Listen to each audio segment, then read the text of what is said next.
Hey, Who fans, and welcome to the Big Blue Box Podcast. My name's Gary. My name's Matt.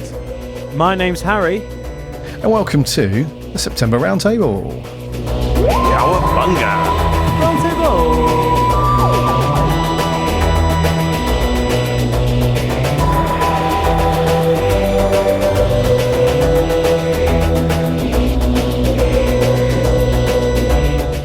More like a triangular table this time around, with it just being three of us. Yeah, the virtual triangle table. Does it have the same ring? No, Not sure. no, it doesn't quite have the same ring. Not sure. Oh, it's a nice triangle of love. Oh. Oh.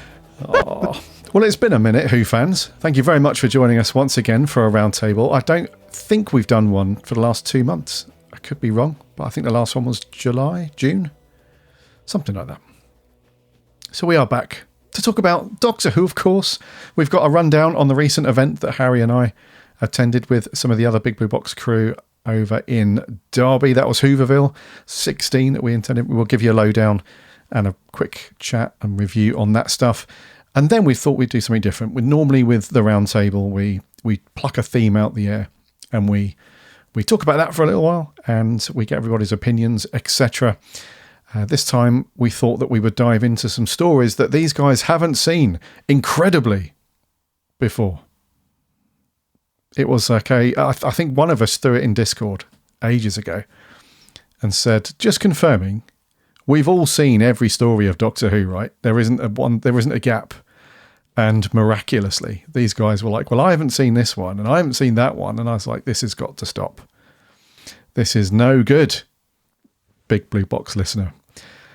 So I think, I can't remember exactly. As usual, the memory's a bit fuzzy, but I think we just did a very quick. Okay, it seems like these few episodes are the most common ones that people haven't seen. And guys, which one are we going to talk about this week in a bit of a retrospective?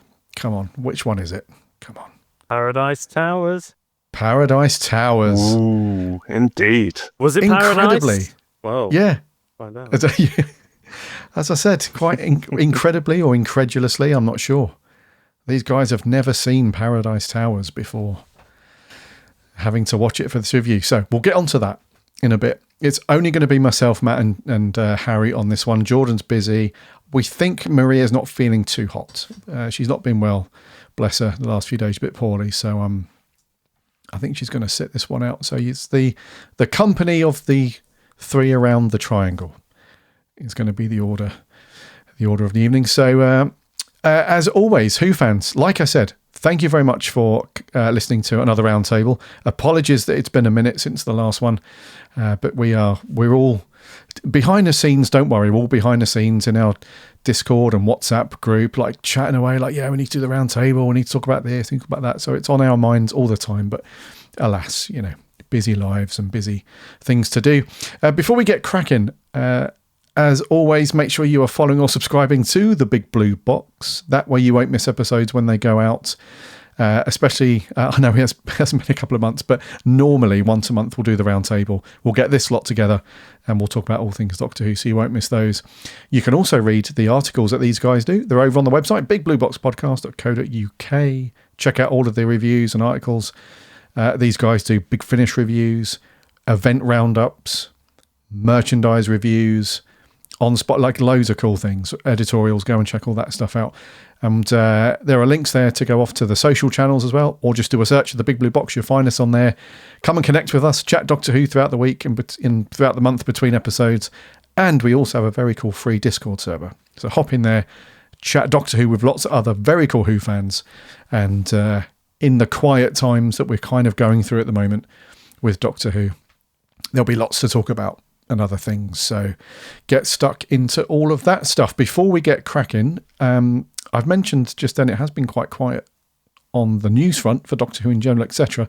But have you guys been up to much Doctor Who, Harry, not including Whooverville, but yeah, Harry, have you been up to much Who lately? How have you been, buddy? Apart from Whooverville, that hasn't been a huge amount. It's been a busy old summer with work and life and all the rest of it. I been watching the odd episode here and there.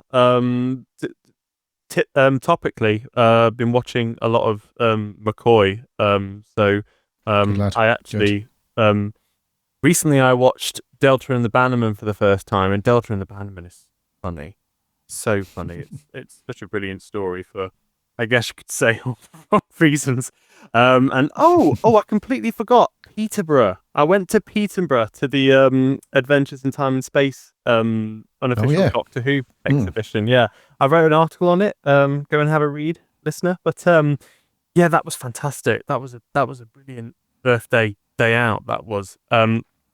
Yeah, if any of you get the chance to go along before, think the start of November, I'm going to be going again. Because I loved it there, and they've rotated a few of the props as well. Yeah, I just love a Doctor Who exhibition. I'm really in my element when I'm either at a convention or I'm at an exhibition, one or the other. It's it's a lovely treat, rather than actually watching the show an awful lot because life and busyness. But yeah, Oh, and of course. We've been treated to the 9th Doctor and the 13th Doctor on Big Finish, and I've listened to the first one of both of those, and we've written reviews on those, and they were great. I've yet to listen to episode 2 of Jodie Whittaker, but I'm looking forward to listening to that, and also reading Matt's review here coming up. So yeah, I've been doing bits. Yeah, been all right. Yeah, been doing bits, been doing things. Nice one, dude. And Matt, who is our resident reviewer / merch guy / all round good guy. You're looking well at the moment, dude. You've been. I can tell you've been hitting the. He's been hitting the gym and whatnot. He's looking very good. Hello.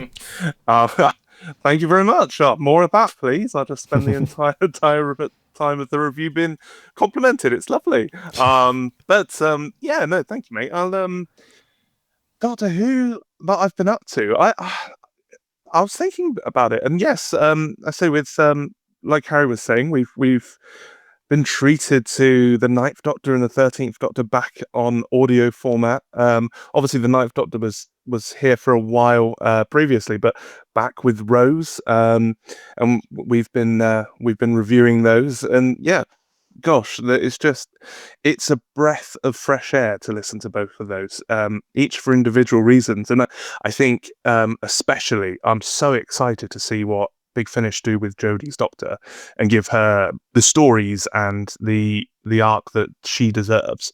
That I wished she had on screen more than what she did, sort of thing. But apart from that, actually, I did do something rather Doctor Who related. I had a birthday trip to Cardiff back along. It was back in August, so I've almost let it slip my mind. But I had a birthday trip to Cardiff to go to a number of Doctor Who locations. Which some obscure locations I wanted to. It will be coming up in a future article of Cardiff and the Doctor Who locations you can go to and experience. So I won't reveal all, but yes, some of them included a nice trip to Ledworth, which is beautiful. Obviously, I couldn't go to Cardiff without going to Sarah Jane's house. The best companion, the best spin-off. And I just love that house. If that house ever comes up for sale, I am just going to beg them to sell it to me. Not that I could afford it. It's huge, but it is. It's gorgeous. So had an absolute whale of a time there. I love Cardiff.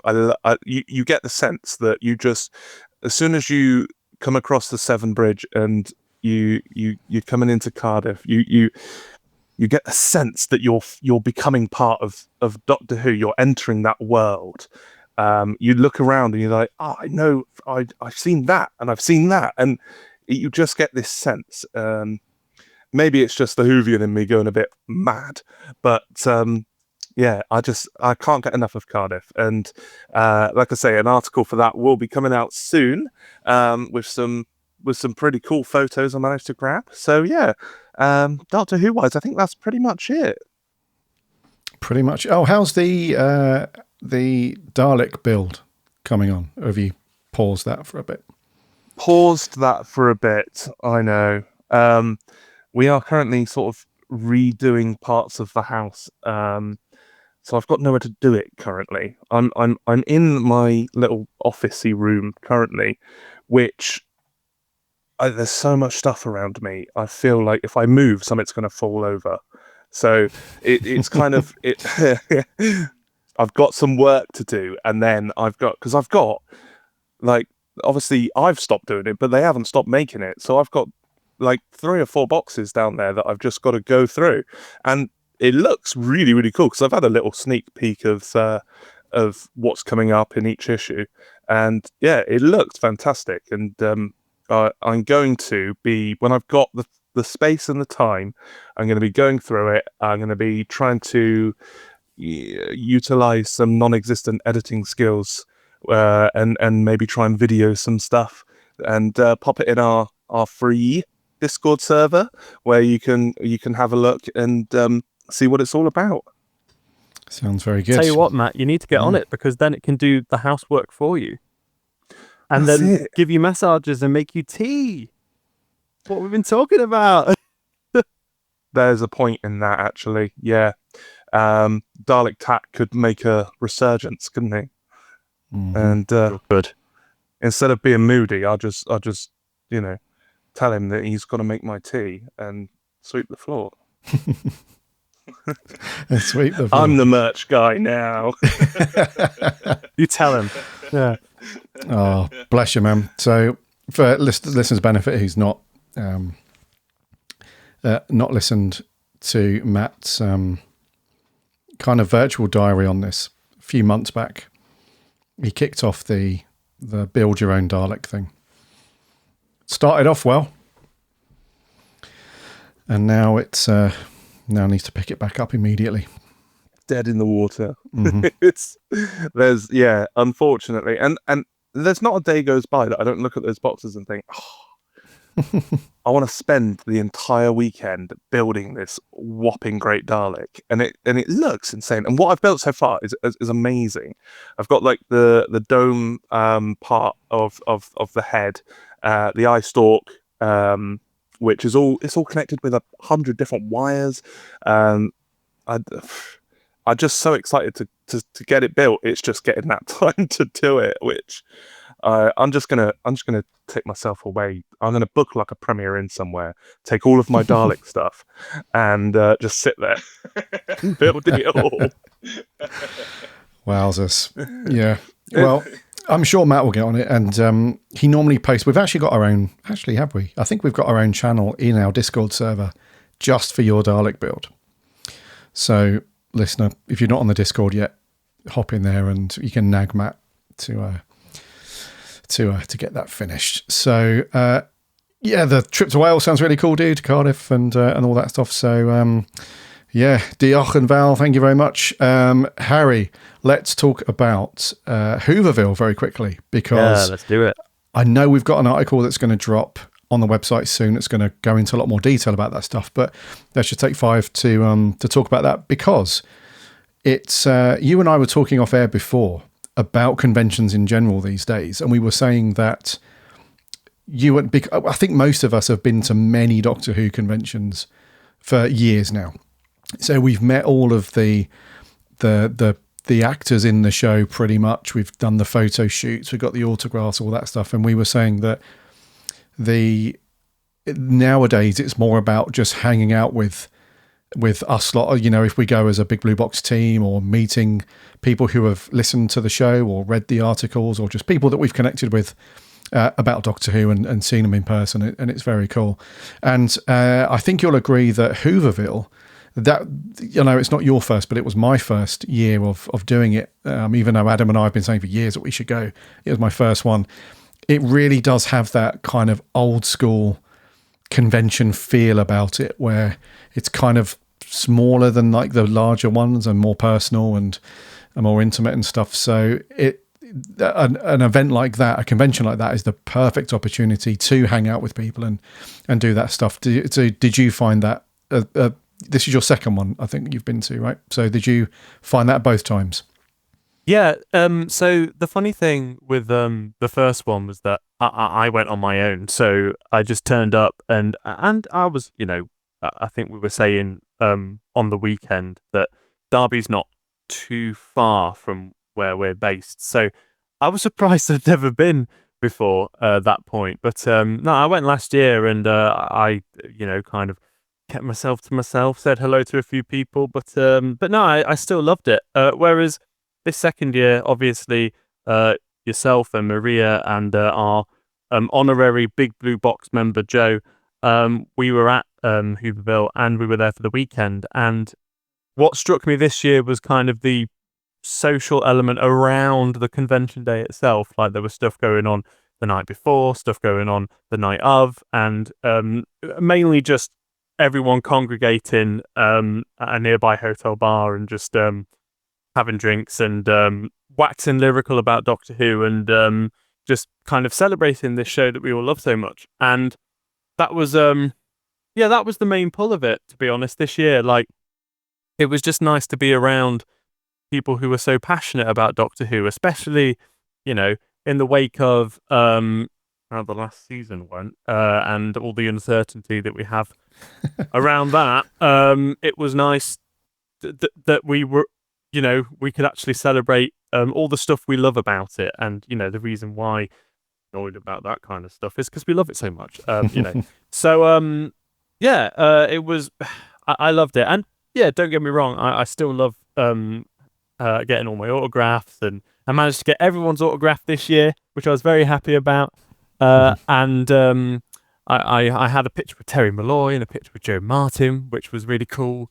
All of that stuff is still really fun, but the main thing was just getting to spend time with, getting to see people who I've seen around the convention circuit and stuff, but also primarily getting to spend time with you guys and just hang out with my mates. That was, that was the highlight for me. It was great, really good. And props to the Hoovers, props to Stephen for organising another belter of a convention.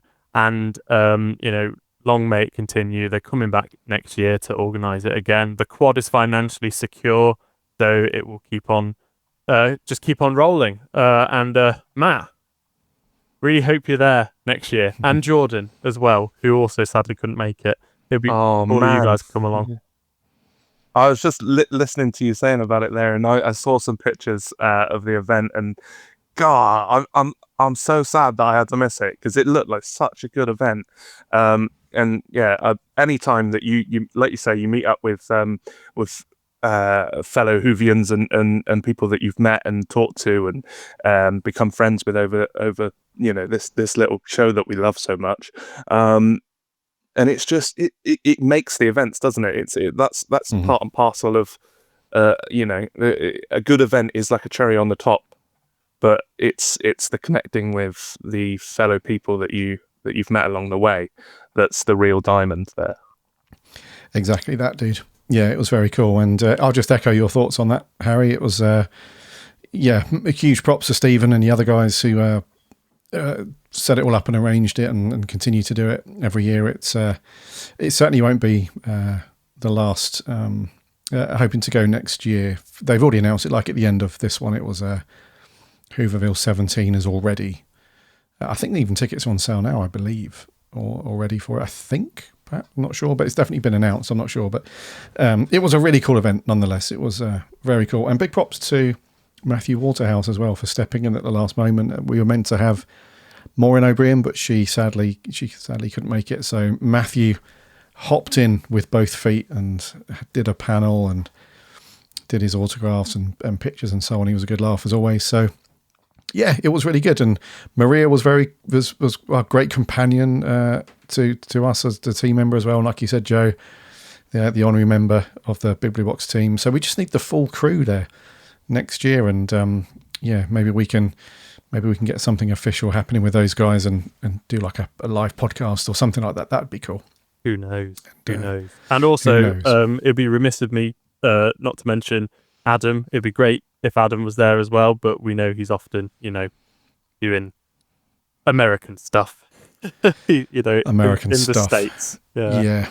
Yes. So Adam, we'd love it if you were there as well, if you can make it. Yeah. Of course. Yeah. So Whoverville's very good. And yeah, you mentioned the quad as well. So the quad is this venue in Derby that I think it's mainly a BFI run kind of. It's got a couple of very small cinemas in there, and I believe it's got like an acting school in there. They do Amdram stuff and other bits. So it's a very cool little venue. Not too big, not too small. Like I said, nice and intimate. But the highlight, the cherry on the cake, was at the end of the day itself, the BBC did an exclusive streaming of Terror of the Zygons on BBC, on their YouTube channel, which was the new version that's going to come to the new Blu-ray set. So we got to go and have a little screening of that and watch it with some other Who fans and stuff, which was unexpected because I don't think anybody knew the BBC were going to do that. I could be wrong, but I don't think they scheduled it and did that. So yeah, it was a very cool end. And obviously many drinks were had, and we met up with many people, and we shared stories and all sorts. So it was very cool. And yes, one of my New Year's resolutions this year actually was to go to more events, more Doctor Who stuff, and especially things that I'd never been to before. So the Capital Cutaway that we did earlier in the year in London, now Whoverville in Derby. So these are all the things that Adam and I have spoken about for donkey's years on the podcast. We've always said it, like, yeah, we should go do Whoverville. We should go out and do Gallifrey 1 out in the US, and we should go and do the Capital. Oh, Gallifrey 1. Wow, that would be that's ambitious. I'd love to do it one day. I think they're finishing it, aren't they? They got 3 years left. They got 3 more. Yeah. And then they're going to pack it in. So if we're going to do it, guys, we need to get on it. Yeah, so, we do. Yeah. Saving the old pennies. Yeah. Yes. Anyway, that's events. That was Whoverville. Very cool. There'll be a deeper dive into all the little bits that happened and the entertainment that they put on the night before, which was very funny and very good.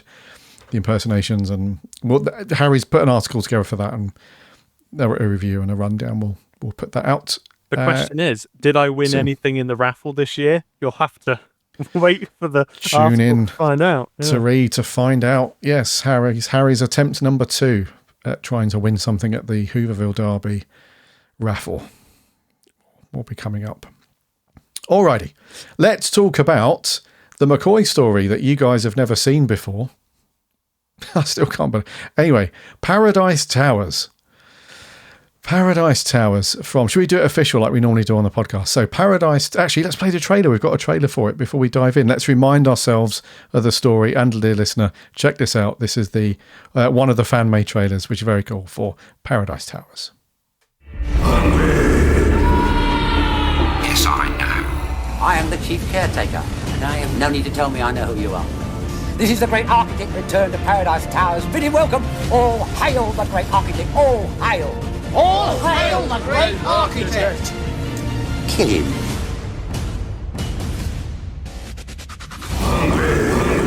Who exactly are you? The name is Pex. We're the Kangs, Red Kangs. You are, of course, the best. There is no cause for panic. No cause for panic? No. No cause for panic? No. A joke's a joke, but this has gone on long enough. There's a 327 Appendix 3, subsection 9, death waiting for you. The 327 Appendix 3, subsection 9, death of the great architect must take place. You feeling better now, dear? Yes, thank you. There's nothing quite like tea and crumpets, is there? That's actually quite true. Very true. Yeah, tea and crumpets. Alrighty. Paradise Towers was first broadcast back on the 26th of October 1987. It's a four-parter, finished up. It was first cast on the 5th of October and then finished at the end of the month on the 26th. It's the second story, I think, in season 24 of McCoy's set. It was written by Stephen Wyatt. It was directed by Nicholas Mallet and overseen by the script doctor, of course, Andrew Cartmel. Stars Sylvester McCoy, Bonnie Langford as Mel Bush, and about a dozen supporting cast members consisting of people like Elizabeth Spriggs, Judy Cornwell, Richard Bryars, Clive Merrison, and an amazing performance from the amazing Howard Cook, who you would know from many big films and TV shows, the guy who played Pex. I'll let you decide if that's true or not, but yeah. So, first of all, question to both of you. And this is a genuine question. I'm not being facetious or sarcastic in any way. Just as a genuine question. How come you have never seen this story before? So what about it has just made you think, I just can't be bothered with it, or I'll skip that one, or whatever? What's made you skip this one? Well, the first time I watched this story was, I think, late last year, and I watched it again for the review. I think the reason why I'd never watched it beforehand is because when I'd go to HMV and I'd pick out a Doctor Who DVD, I'd often gravitate towards something which had a Dalek on the front or a Cyberman on the front. So, and more often than not, it would be a Tom Baker story. So, a few of the McCoy stories that didn't have any kind of recognizable Doctor Who elements just kind of slipped under the radar, which is why, until very recently, I hadn't seen a lot of them. So, I guess that's kind of the reason. It's more sort of avant-garde, and it just kind of slipped under the radar. I see. What about you, Matt? Well, I think the only real reason I would say would be that I kind of was too excited to go into Seventh Doctor and Ace, because I'd seen bits of Ace and I was really intrigued by her character. So, and no offense to Mel at all, because I think she's great, but I kind of brushed past all of is it season 23, and went straight, or 20, is it 24? 24. 24. Yeah. 24. And went straight off to Dragonfire, and from there sort of thing. So then I don't really have any other explanation other than that, and just it didn't really. Looking at the premieres for it, and I wasn't that sort of excited to dive into it. Maybe it just didn't appeal to me. I would say, but yeah, main reason I wanted to see the Seventh Doctor and Ace, and yeah, so I just kind of brushed past it. The entire series, to be fair. Gotcha. Okay. So no sort of big intentional, I refuse to watch that, or I don't want to watch it. It was just, for one reason or another, it's just you decided to skip it. I will say, I have a cousin who grew up on Doctor Who in the 1980s. He actually watched Paradise Towers when it came out, and he said to me quite a few years back, years before I'd watched the story, don't watch Paradise Towers, save it until the day you die. Which, so even though I wasn't actively avoiding Paradise Towers, I kind of had this thing in the back of my head of like, gonna be crap in it. But yeah, it's gonna be crap. Was it crap in your eyes? We'll find out in a moment what score you guys would put on this, and if you would ever watch it again. So one thing I will say is that I totally get why people are a bit sort of funny about this era and this season in particular. There are a few stories within McCoy's era that are very, and I think this is kind of what put me off initially when I first got into Classic Who, that really put me off McCoy's era. It was it was viewing these kind of stories in one dimension, on one level. But the more I watched it, and that's when I really started to come round to McCoy and his era, is things like this and the Happiness Patrol that are on the surface are these crazy, weird, almost gimmicky, strange stories. But the more you watch them, this is my experience anyway, the more I watched it, the more layered I found them to be. And when you dig into those layers a little bit, there's some really good, albeit darkness going on in some of these stories. Like some of the bits that happen, like the things that I glossed over the first time, trying to think of something. So when Mel goes into the apartment with the two old Dorises, and I just thought they were acting weird at first and a bit strange, but then, when you dig into it a little bit, you actually realise that they're fattening her up because they want to eat her, basically. This is cannibalism.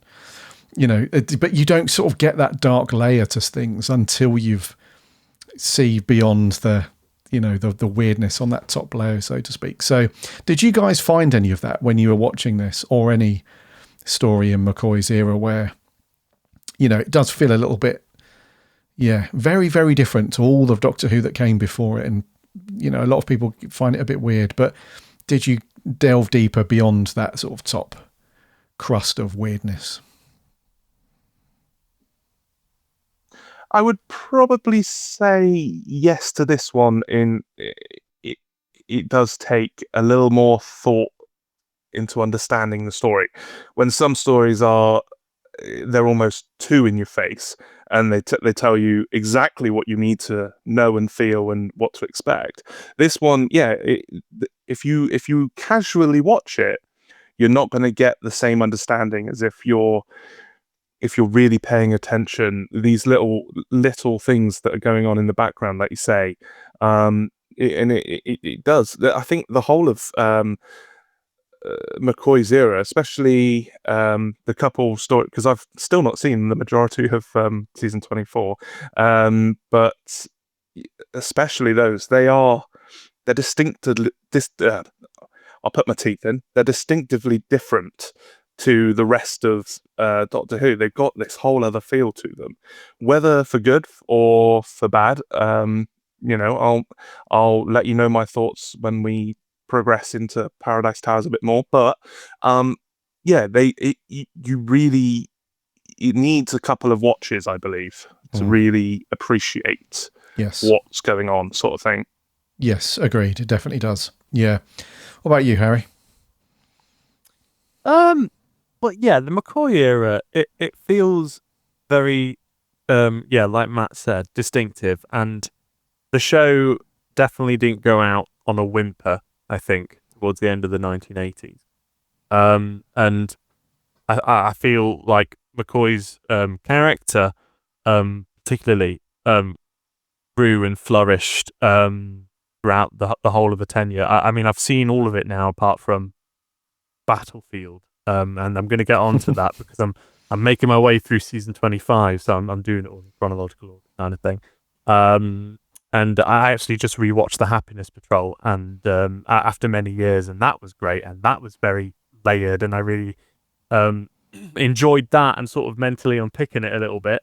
Paradise Towers, I mean, I think there's less of that intelligence. I think it's definitely like I hesitate to say the word, but a bit more of a complex mythology to like the world a little bit. There's more of like a context to that's been like set up with, and with like the factions and the way that society's kind of remolded itself in this insular high-rise flat world. Principally, it's really interesting, but I'm just going to come out and say it. It's absolutely blooming ridiculous. Everything about this story, everything from Pex walking around going, "I'm the henchest man alive," and it's like, you're about the size that I was when I was a teenager, which is a twink, right?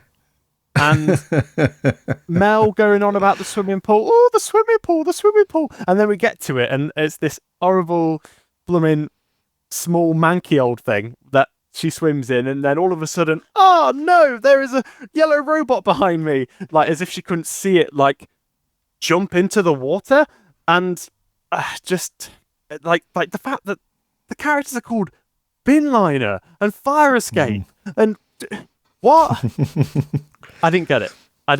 I in the sense that if they were making this and thinking this is great, this is really good, this is classic Doctor Who, it's like, no, it's not. It's not very good. I mean, the only saving grace for me really is Sylvester McCoy, who I believe this was the first story that he filmed. Am I right in thinking? Yeah. And he, he's obviously still got some some characterization to nail down, but immediately he's magnetic on screen and really likable and really mysterious, which I really like about the Seventh Doctor. Bonnie Langford, bless her, she's just not very good.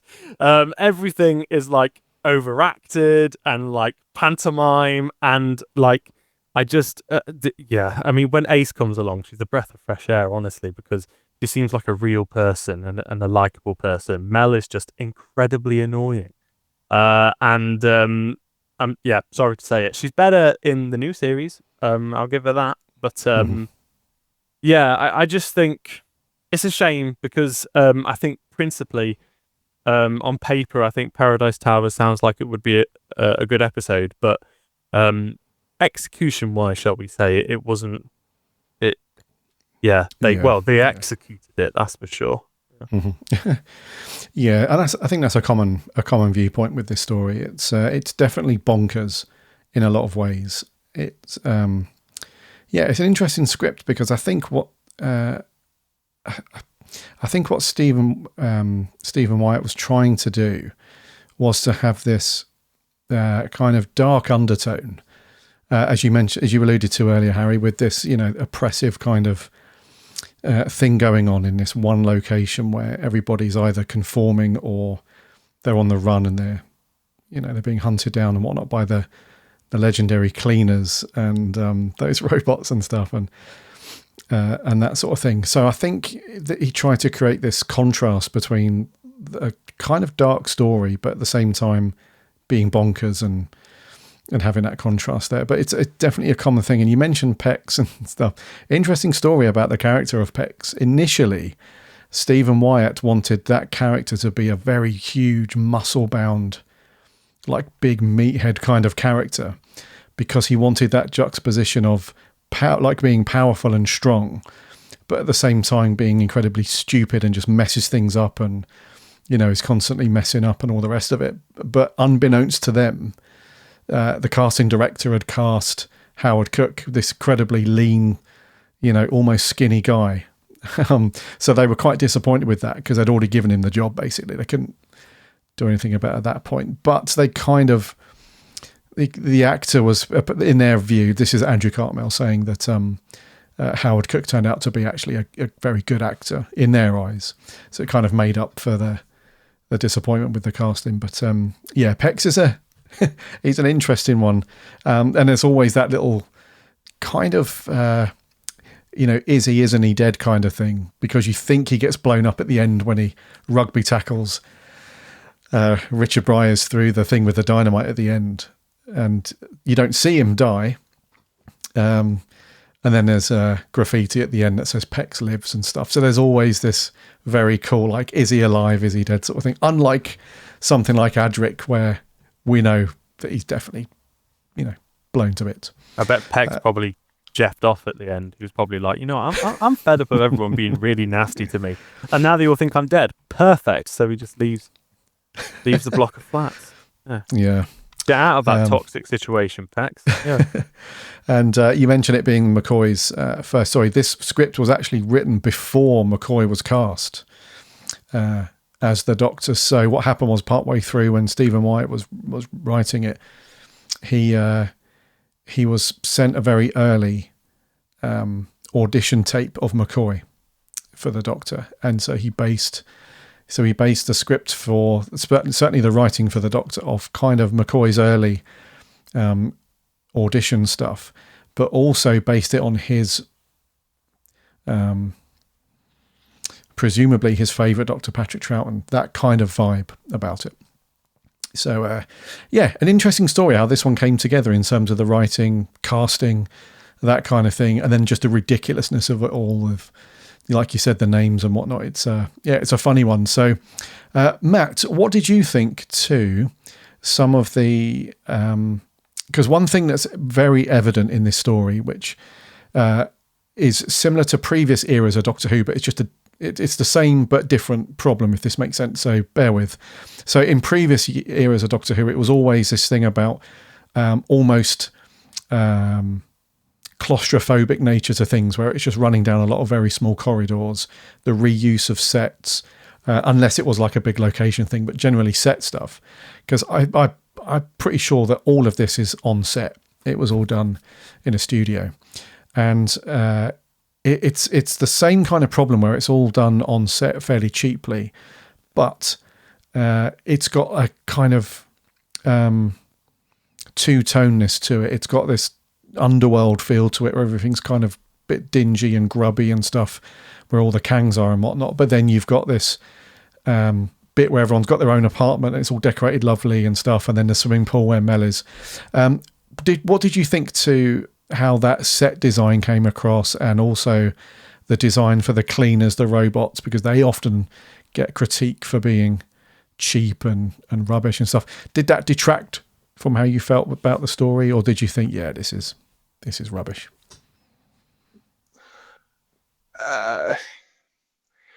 Well, I didn't know anything about Paradise Towers at all. And I purposefully didn't want to look into it or find a general opinion or anything before watching it. And I watched it for the very first time, and it was last week, and God, I loved it. You loved it? No, I didn't. Oh, Matt. dirty joke, that one. You should see their faces right now. No, I was about to be like, what is wrong with you? You had us there for a moment. No, there's not a lot to love in this story. I don't want to be too harsh on it, but I was a struggle. It was a real struggle. It was, I'm trying to think of another word than crap, but just say it. It was crap. Yeah. It was Call crap. It what it is. Oh, if a spade's a spade, but I don't Crap want it to be, towers, because all I can.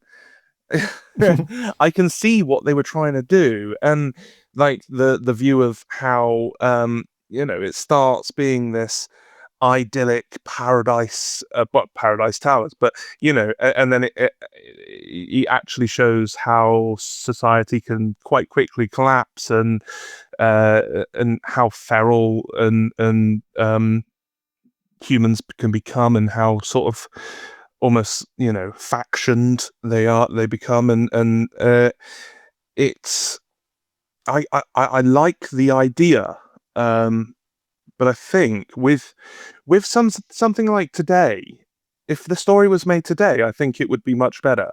But I think a lot, like, coming back to the production values, it looked crap, so it didn't have the best start anyway, because as soon as you get there, I know it's meant to look like degraded and sort of on its knees, but it looked wobbly. It looked the same corridors, just slightly redressed. And then suddenly you've got big apartments of Doris and Doris, that you've sort of stepped into Emmerdale, and then you're then back into a corridor. It just didn't. The whole thing was so disjointed, and kind of like it belonged on CBeebies. Is the thing I was feeling throughout the entire thing was, this is so pantomime. It's firstly almost comical, but not in a good way, and then also like, this doesn't belong. Like, I can't believe this is Doctor Who. This I was just so disappointed, but I don't want to get away from the idea that I'm sure that is it Stephen Wyatt? Yes. Yep. Yeah, that he originally had, because I think with more production values and money put into it, and it would help if if the right casting was made, but I think it would have been a lot better in today's climate and money and everything and production values that you can have. It's a story with a big idea, but it just doesn't pull it off, and the blooming performances were just dreadful from everybody. I think like you say, the only saving grace is McCoy. Yeah, I think Harry nailed that. Yeah. He's like he's had a word with Matt Smith and gone, right, we've got a bit of a shoddy story in that. What's your advice on carrying this story so people don't switch off the telly? And he's gone, I got you, mate. I got you. All you got to do is this. And he somehow manages to keep you just enough invested that you keep it on the telly. But God, I watched it before bed and one night, and I got through halfway through the second episode and I fell asleep. It was so like, oh. And I don't want to be too harsh on it, but there's nothing to like. Yeah, I read so it's I was just disappointed. I do want to say, in its defense, sorry to cut you off there again. Go on. That it's kind of got it's kind of got a bit of a cozy feeling about it. And what I mean by that is, like, say if I invited you all around my house and had a spread of jammy dodgers, fish fingers and custard, and we were like, what should we? And we also had some some beers, maybe some wine. What should we watch, folks? What Doctor Who story should we put on? And we watched Paradise Towers. I think we'd have a pretty good time watching it, because there's bits that you can laugh at, bits that you've grown at, and little tiny bits of like, that has some merit. So even though I think it's pretty terrible, I don't watch it and think, no, I wish this didn't exist, or like leave it till the day you die kind of thing. I don't think that at all. I think that it's an oddity, and it's interesting because of its badness, if that makes sense. And yes, what just to touch on the realization of it, of the setting itself, the sets that they use reminded me of an old shopping centre in Nottingham called the Broad Marsh. Now, if any of the listeners know of the Broad Marsh, you'll know that it was the saddest shopping centre you could ever go into. It had a Wimpy's, it had stains on the carpets. I'm pretty sure at one point I saw some like wires like dangling out of the ceiling one day. It was a dump, but it was our dump. And that's kind of what I feel like about Paradise Towers. Like it's rubbish, but it's our rubbish, Oh, that's very poetic, Harry. I like that. Just polishing a turd, aren't I? There was one thing that I also thought was quite interesting, is how it's sort of dystopian, and this is what could happen if society collapses. But then you find I was watching this thinking, hang on, this has got a lot of similarities to what's going on today, and you've got even things that like the way that certain social media has to say sort of unalive, otherwise moderation or the caretakers, or just get rid of it. If you don't follow the rules, get out, sort of thing. So they were kind of being modern before it was a thing, and a lot of this different talk that they're having to say, the different speech. I was just thinking, it's very parallel. There's a lot of today in this, which is kind of scary to think about, but I just couldn't help. I was just thinking, this seems familiar, and it shouldn't do. Yeah, I think that's one of the things that's in a way it's potentially the sign of good writing if you think about it from that level. I think Tolkien is very famous for putting down in words about this stuff where he hated the concept of allegory, of intentionally writing things in fiction that could be swapped out one for real world stuff. He took more the approach that this concept of applicability, where you could apply sort of modern day thinking of your own experiences and other things to a story. And I think that's very prevalent in this one, where you could apply certain things to current day political stuff and social media stuff and society and whatnot. So it's, I guess from that point of view, you could say, yeah, the writing's pretty solid, not as like an enjoyable Doctor Who script in its own right, because there are many more stories that are more enjoyable than this from Doctor Who, but it does have that sort of cool sort of undertone to it, like I mentioned before. And you've both mentioned McCoy being solid in this one. I think that also comes down to the fact that so Nicholas Mallet, who is the director on this, has said that the difference between Sylvester McCoy and Colin Baker was huge, in that Colin Baker would never play with the script very much and hardly ever improvised anything. He just read the lines, did it as it was written kind of thing. Whereas McCoy's the opposite. Nicholas Mallet was saying that McCoy was made for kind of scripts that weren't locked in, that he could play with them a little bit. So I think that comes through quite a bit, especially where the thing that for me that where McCoy shines is his interactions and the way he looks at people and the way he just sniggers at people and the way he reacts to people, and the chemistry he has immediately with Mel is very cool. So one of my last questions to both of you is the TARDIS team in this one then, do you think they work, even though they're not together a great deal throughout the story, they each have their own sort of role to play individually until they meet up again at the end? Do you think this combination of McCoy's Doctor and Melanie Bush, do you think they're a good TARDIS team? Do you think they work well together, or you're not really a fan, Harry? Nah.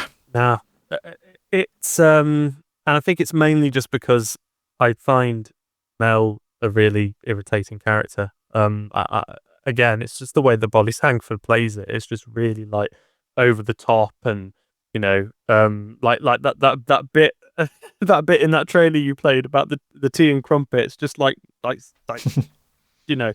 I don't find her endearing. I think they wanted Mel to be endearing, but she's not. She's just gets on my nerves. Like, whereas you got Ace, who comes along, who's kind of this down to earth sort of character, and I think that she balances McCoy's like clown-like energy really well, and also as well that they kind of challenge each other, those two, because the Doctor sort of treats her a little bit questionably later on in the run, whereas with the Doctor and Mel, there's not really.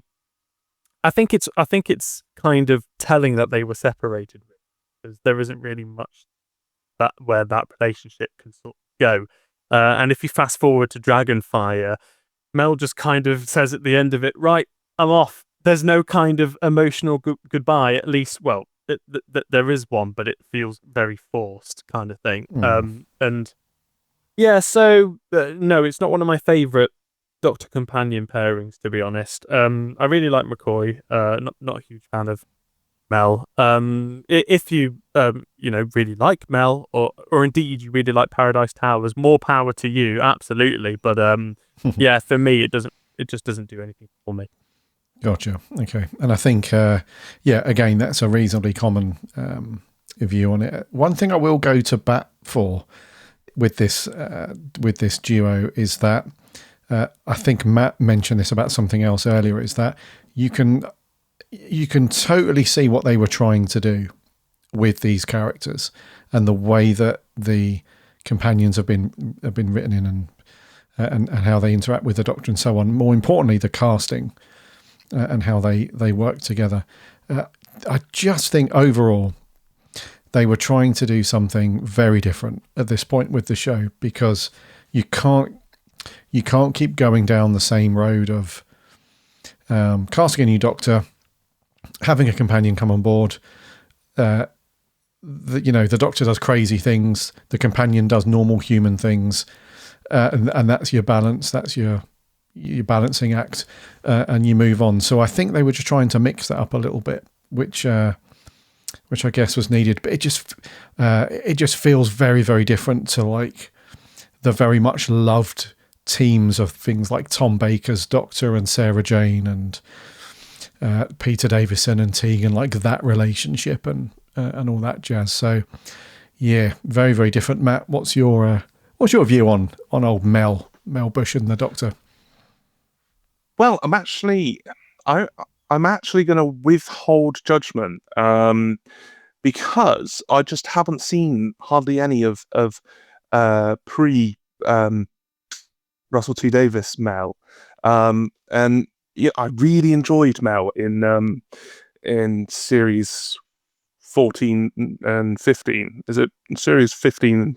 When does she turn up? Season 1. Yeah, season 1. She's in the finale as well. She kind of season 1 and season 2. She has a thing with Nirani. It's just that's it. Yeah. I think we'd all rather forget, but yeah, that happened. But then even in that, I think her performance is quite strong, and I really enjoyed her interactions with 15 and Ruby, and she didn't really interact at all with Farada Sethu, but anyway, but I really enjoyed seeing Mel there, so I was intrigued to come back to see what she was like as a companion. I think I've only watched sort of 2, so, and then this one, they're separated the entire time for 90% of it anyway. So as a Doctor and companion team, I feel that I need to give it a little more of a chance before I make a judgment. But based entirely on this, it felt very disjointed. But I think a lot of that I think has got to do with the direction and just what they were trying to do with this story. She does come across. Mel kind of comes across in this like she's a mimic, if you understand what I mean. Like she's almost mimicking the emotions of whoever she's with. Whether she's with the old lady, she's all, oh yes, and oh I'm so happy, and all tea and crumpets, lovely. And then when she's with the Kang, she's very shouty and she's very, come on Pex, you can do this, you're a man. And it's like she hasn't got her own sort of personality. She's just sort of mimicking what's around her. But I'm excited to see what else that she can bring to the table. The only other time I think I've seen, is it Revenge of the Cybermen? No. Attack of the Cybermen. Is that with Mel and Six? That's Six and Perry. That's Perry. Yeah. You might be thinking of End of Trial of a Time Lord. It might be. Comes in partway through that. Yeah, it might be. To be honest, it's been a long time since I've seen them, but I remember trying to just get Six to work out all the time, on like a treadmill or something. It's very vague, but that was my only sort of other interaction with younger Mel. So I'm excited to see what my final opinion on her will be, but not a great start, but I'll withhold judgment. That's fair enough. Yeah, and just as with them as a pair, when they were together, I mean, they were okay, but nothing of substance really. So I'd have to watch more. Gotcha. That's a fair assessment, dude, and that's a really good observation as well about how she sort of piggybacks a little bit off of the surrounding actors and characters, and is very different. So whether that's intentional or not, I'm not sure. But it's a really good observation. I hadn't considered that before. Yeah, it's a good one. And then just lastly, one of the things I think this story comes up against is, we've mentioned it already, which is kind of the weirdness in the story itself and its production values and things around that nature. The other thing that it struggles with to find people liking his story is the casting for sure. So, like you mentioned at the very beginning, Matt, the performances are very they're unique. Let's put it that way. Ropey from many of the actors. Unique is better. Yeah, one of the actors who has had huge criticism laid upon them from this story is Richard Briers for his performance as the chief caretaker throughout the majority of the story, and then especially at the end when he gets possessed and he becomes Cro-Agnon, and he starts doing a completely different personality and voice and stuff. Very, very weird.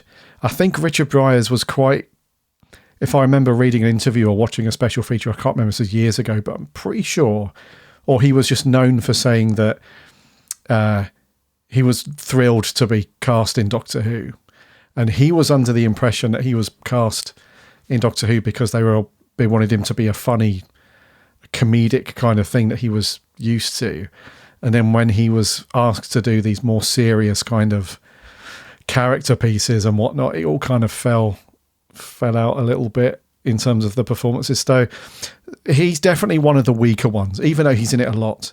He's definitely one of the weaker ones, and I totally get that. I agree with that. So from like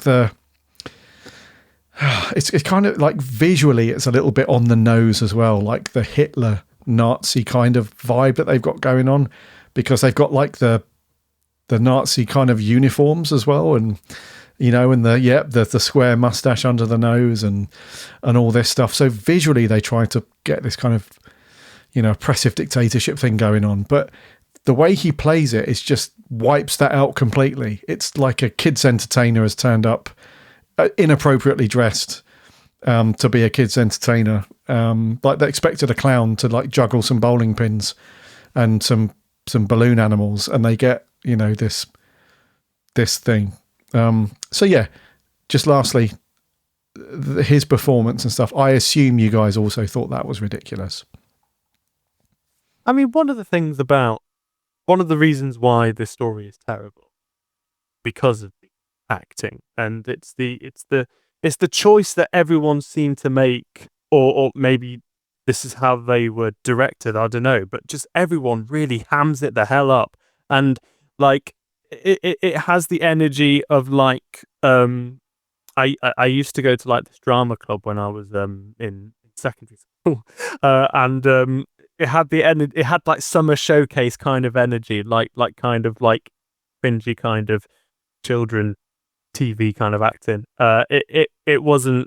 Yeah, it was just, they just really hammed it up, and yeah, the great architect, more like the terrible architect, I gotta be honest, and the Kangs as well, like just like every 5 minutes it was like Carolee Cutler or scaredy cat.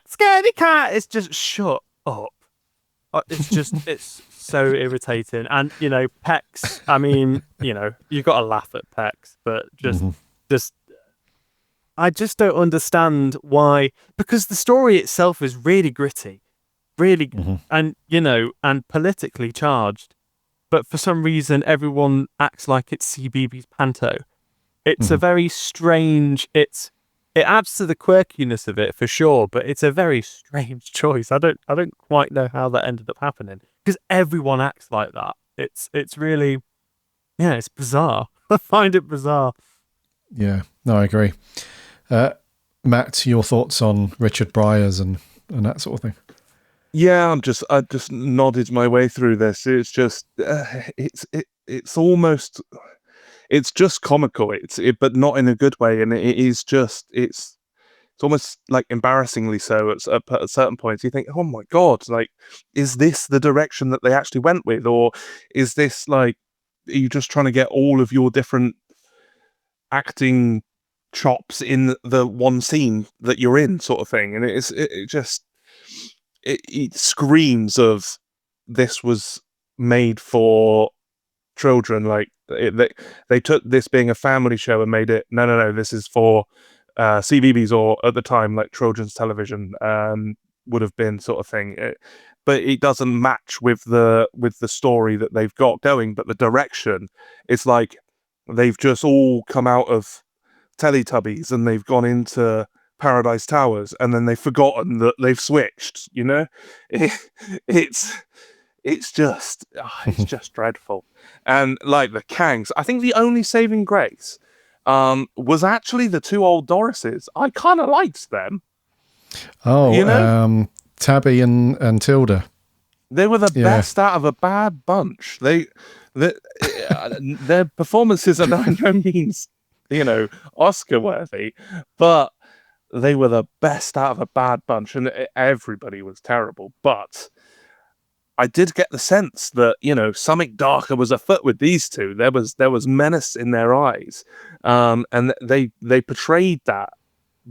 I got that from their performance. So props to them, because with everybody else it was just a pure, like, every time I saw them, and it was, or the Kangs or the caretakers, or even Mel, and it was like, oh, just groaning through it sort of thing.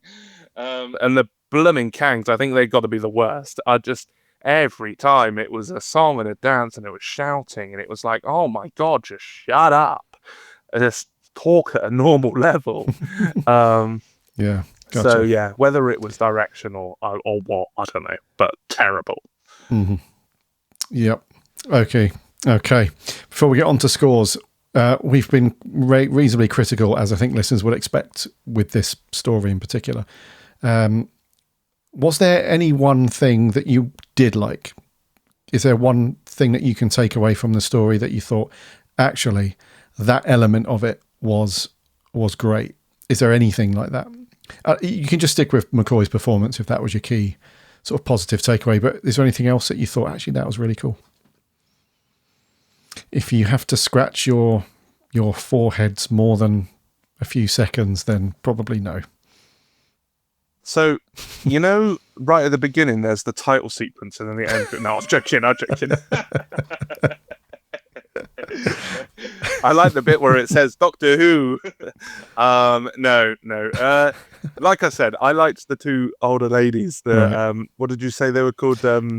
Tabby and Tilda. Mm-hmm. And I just thought they were comical, but in a good way. The rest was comical in a bad way. And I liked the idea that you could genuinely see that they were trying to make, with at the end with a collapsed society rebuilding and coming together to put their differences aside and fight the one cause. I like the ideas. So props to Stephen Wyatt for the script and coming up with a great idea. And I just think if it was made now, it would be a much better story. But it's just limitations of the time and god awful direction. Just completely ruined the story. Something positive, Matt. Was there anything that you liked? The ideas and the two old ladies, because I thought they were funny. Right, cool. Harry, anything that did you like about it? I'd agree with Matt. Conceptually, I like the idea behind Paradise Towers, and like I say, it's kind of got a bit of a cozy, cheesy, I want to watch something crap and this scratches that itch kind of feel to it.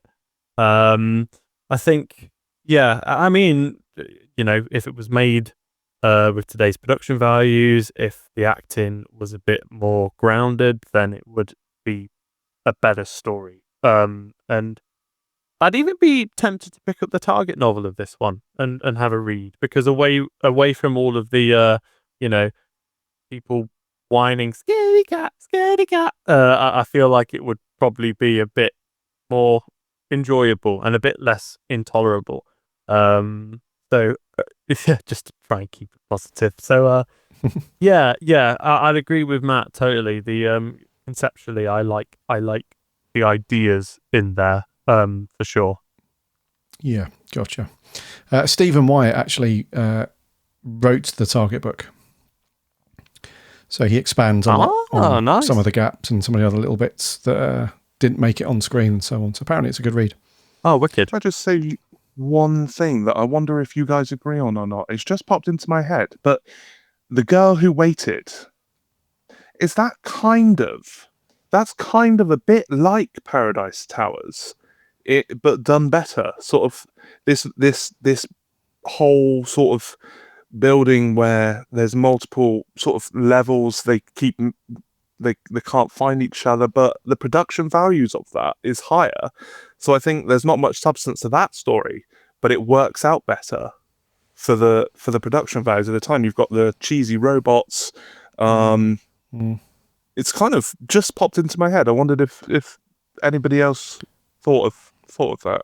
Do you know, I think it's weirdly, now that you mention it, it's The Girl Who Waited and also the episode immediately following, The God Complex, which both kind of remind me a little bit of Paradise Towers.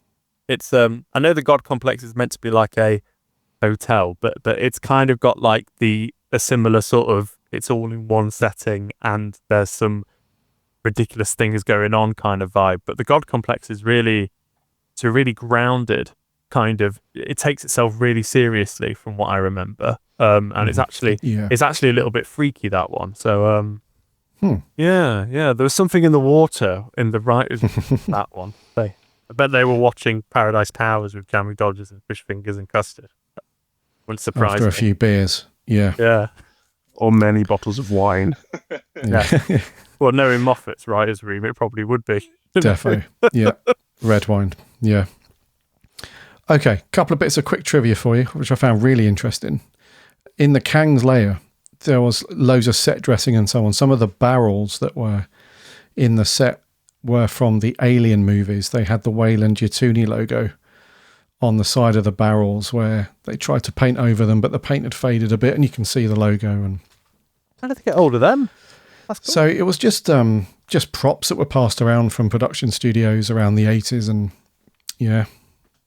got reused and whatnot. Yeah. So I think some stuff has turned up in Star Wars as well, isn't it? It must be like a shared production thing. Yeah, it's just sort of prop makers as they go from different studio houses and productions. You know, they bring bits with them and all that stuff. Yes, it's pretty cool. And and Howard Cook, who plays Pex, received a nomination for Best Actor in Doctor Who by the back in the day when you had the official Doctor Who fan club. They nominated. He didn't win, but he got nominated for Best Actor in Doctor Who. So take from that what you will. Best Actor ever? Or, in Doctor Who. Or best, as in Best Actor like of all of Doctor Who, or Best of the series? Wow. Or... Best of the, I'm guessing Best of the series. Yeah. Yeah. Fair enough. Yeah. Okay. And that was a good sort of crystal ball reading for him, because he jacked the old acting game in at the end of the 80s and became an agent for other actors. So, and has never been on screen since, I can't remember, it was a few years after this, he did something. The only other time he's been on screen is when he came back in 2010 for the DVD release, where he was interviewed about playing Pex in the old Paradise Towers. So, okay, to finish up then, we could go into lots more detail, by the way, on this story, I think. So I think you've just got the headlines, listener, on some of this stuff. But what would you guys score it then, out of 10? A 3. A 3? Yeah, maybe if I'm being generous. Yeah, maybe a 3. Okay. Yeah. Matt? No, I can't be that generous. I'd go a 1.5. And the 1.5 is purely for the old lady's half a point and McCoy for the point. 1.5. Yeah. I think that's the lowest I've ever scored anything, actually. But this was just... I couldn't watch it again. I think I'll read the target, because I think it deserves another read-through or another go-through, but I can't watch it again. Crikey. Okay, so Adam and I reviewed this on the podcast many, many moons ago, back in 2015, for episode 26 of the podcast. If you want to go back and hear Adam and I dive into this story a bit more, but I ultimately gave it a 5 and Adam gave it a 6. So that was our thoughts on that at the time. But fascinating to hear what you guys thought of this, as you've just really recently watched it. This is not one of your sort of I'm bored, I want to watch some classic Who, reach for us. This is Gary's forced us to watch this for the round table kind of job, so not too bad. However, Harry, you're partway through a rewatch, right? So what's your next one for McCoy? Next up is Silver Nemesis. Silver Nemesis, oh God. Matt, have you got any plans now to watch any more of the McCoy era, or has this put you off now? No, I'm going to dive into watching some more with Mel, I think, because I want to see how that all fares, because I think interesting character. Mm-hmm. Yeah, Matt, gotcha. You're going to love Delta and the Bannerman. I already know you're going to blooming love it. Do you know what? I know Harry's being semi-sarcastic here, but I genuinely think, Matt, you're going to like that story. I really hope so. I want to love more of, especially this series, because this it can only go up from here. So. Wow. So a 3 from Harry and a 1.5 from Matt. Okay. Excuse me. So I think on that chirpy, happy, high score note, we're going to end there for the September Roundtable.